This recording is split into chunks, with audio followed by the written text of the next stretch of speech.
आज आपण तालुक्यातले सगळे सुज्ञ नागरिक खऱ्या अर्थाने आज विजय साहेबांना जी काही नोटीस पाठवली पोलीस डिपार्टमेंटने, हा 8 महिन्यापूर्वी ग्रामसभेत घडलेला इन्सिडेंट आता आपण गावोगावच्या ग्रामसभा बघतोय. एखाद्या एखाद्या दारूच्या दुकानदाराला आपण जर विरोध केला असेल तर मग तो ज्या पद्धतीनं गावामध्ये राजकारण करतो ह्या प्रकारचं राजकारण कोथरूडमध्ये झालं.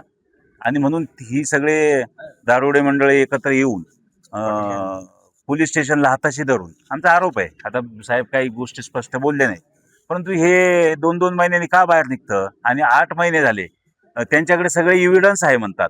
इव्हिडन्स आहे तर मग जर विजय साहेब जर 8 महिने येत नाही इथे तपासासाठी, तर तुम्ही ज्या इव्हिडन्सवरती तुम्ही गुन्हा दाखल करून टाकला पाहिजे साहेब, बरोबर ना? मग 8 महिने हे थांबतात म्हणजे हे टप्प्याटप्प्याने थांबतात, म्हणजे याच्यावरती राजकीय काय हस्तक्षेप होतोय. राजकीय हस्तक्षेप होऊन तुम्ही कोणाला त्रास देण्याचं मला वाटतं पोलीस स्टेशनने मुळीच भानगडीत पडलं नाही पाहिजे. आता जी काय व्यवस्था चाललेली याच्यामध्ये सुधारणा करणं फार गरजेचं आहे. ग्रामीण भागामध्ये आज समशेरपूर बीट असेल, कोथरूड बीट असेल, सेंडी असेल, राजूर असेल, अकोला असेल, इथली व्यवस्था जर आपण पोलीस स्टेशनची बघितली तर खूप विदारक परिस्थिती आहे. खऱ्या अर्थाने खऱ्या माणसांना त्रास दिला जातो आणि मग ज्याच्याकडे राजकीय काही बळ नाही तो खऱ्या अर्थाने चुकीच्या माणसांवर साहेब अन्याय करतोय. आणि म्हणून आम्ही दादा तुम्हाला कायम सांगतो, विजय साहेब कायम सांगतो, आज हे तुमच्या जे घडलंय हे बारीक बारीक माणसं हे इथं अक्षरशः चिरडून जातात ह्या पोलीस स्टेशनच्या कचाट्यामध्ये. त्याला एक तर जमीन गहाण ठेवावं लागते, एखादा मॅटर त्याच्यावर जर अन्याय झाला त्याला कुठून तरी एखाद्या सावकाराकडून पैसे आणावे लागतात आणि पोलीस स्टेशनचं पुरं करावं लागतं. याला साक्षीदार आम्ही आहोत. आणि म्हणून ही व्यवस्था आज आपण आवाज उठवला. तुम्ही तुमच्यासारखं स्वाभिमानी तुम्ही म्हणून तुम्ही आज नोटीस घेतली नाही, नोटीस जुगारली का? मी काही गुन्हेगार नाही म्हणून मी सहन करणार नाही. अशा वृत्तीने आपण जर राहिलो तर खऱ्या अर्थाने हे सरळ होतील. होऊ द्या, काय तुम्हाला काय कारवाई करायची असेल तुम्ही कारवाई करा, परंतु कोणाच्या राजकीय हस्तक्षेपाने जर तुम्ही गुन्हे दाखल करणार असाल तर मला वाटतं सर्वसामान्य गोरगरिबांना याचा त्रास होईल. आणि म्हणून मला वाटतं वर्दीतल्या प्रशासकीय अधिकाऱ्यांना थोडा विचार केला पाहिजे, भान ठेवला पाहिजे. याच्यामध्ये समाजाचं हित काय, समाजाला काय त्रास होतो, चांगल्या लोकांना काय त्रास होतो, वाईट लोकांच्या तुम्ही ऐकून जर हे नोंदवून घेणार असाल तर याचा आम्ही प्रथम निषेध करतोय.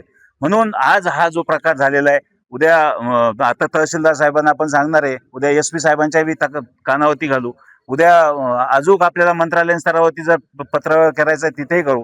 परंतु आपल्याला याच्यातून एकच अर्थ आहे, सुज्ञ लोकांनी एकत्र येऊन ह्या गोष्टीला आपण ह्या तुमच्यासाठी झालंय पण सर्वसामान्य माणसासाठी जरी झालं तरी आपल्याला इथं यावं लागेल साहेब. आणि यासाठी स्ट्रक्चर पाहिजे आपल्याला. या स्ट्रक्चरच्या माध्यमातून आज आपल्याला प्रशासन चांगलं पाहिजे तर तो तालुका चालतो साहेब. मग सगळ्या डिपार्टमेंटमध्ये ह्याच परिस्थितीमध्ये सगळीकडे चाललेलं आहे. मग वन विभाग असेल, मग सार्वजनिक बांधकाम असेल, जलसंधारण असेल, सगळ्या डिपार्टमेंटमध्ये असाच बोंगळा कारभार आहे. अशा अनेक प्रकार आम्ही तुम्हाला मीडियाला दाखवून देतो. याच्यावरती सक्षमपणे आपण आवाज उठवला तर ह्या तालुक्यामध्ये ही अशी प्रकरणं उघड होऊन प्रशासन चांगल्या पद्धतीनं काम करेल. विजय साहेबांना जो अन्याय झालाय किंवा ज्या पद्धतीनं त्यांना डॅमेज करण्याचा प्रयत्न केलाय, इथून पुढे कुठल्याही राजकारण्याने अशा पद्धतीनं चांगल्या माणसांना डॅमेज करण्याचा प्रयत्न केला तर त्याचा निषेध केला जाईल, त्याचा जाब विचारला जाईल, एवढंच मी सांगतोय. आणि ह्या प्रकारचा जो गुन्हा दाखल केलाय तो डिसमिस केला पाहिजे. त्यांनी नोटीस स्वतःहून डिसमिस केली पाहिजे.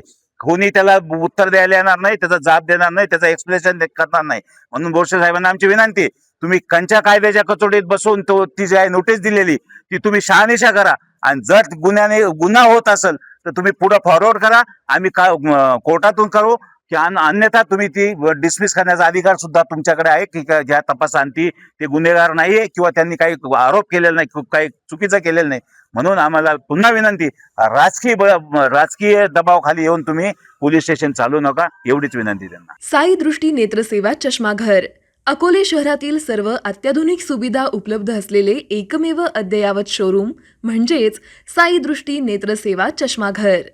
आमच्याकडे Titan, Fastrack, Puma, Oakley, Velocity, CK, Rayban, ID, Vogue, Police, Stepper, Scott, Carrera, Tommy Hilfiger, Killer, Crizal, Zeiss, Prime, Bronzer, Yash, Bausch and Lomb, Johnson and Johnson, Alcon आदी कंपन्यांच्या frames, sunglasses, lenses व contact lenses योग्य दरात उपलब्ध.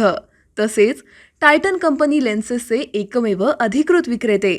आता अकोल्यात प्रथमच auto मशीनद्वारे चष्म्याची रोबोटिक फिटिंग. प्रोग्रेसिव्ह चष्म्यासाठी डोळ्यांचे व चष्म्याचे अचूक मोजमाप करण्यासाठी जाईस कंपनीचे सॉफ्टवेअर असलेला ॲपल कंपनीचा टॅब.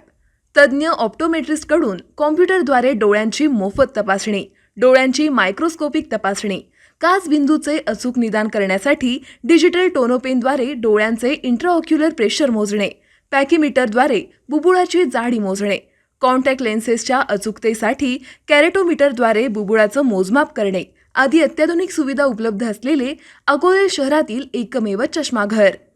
आपल्या अनमोल डोळ्यांच्या समस्येसाठी बिर्ला आय हॉस्पिटल नाशिक यांच्या माध्यमातून तज्ज्ञ डॉक्टर दर गुरुवारी सकाळी 10:30 ते 3:30 पर्यंत साई दृष्टी नेत्रसेवा चष्माघर इथे उपलब्ध राहतील. आमचा पत्ता साई दृष्टी नेत्रसेवा चष्माघर, अकोले बसस्थानकाच्या मागील बाजूस, जय महाराष्ट्र हॉटेलच्या पाठीमागे, अकोले, तालुका अकोले, जिल्हा अहमदनगर.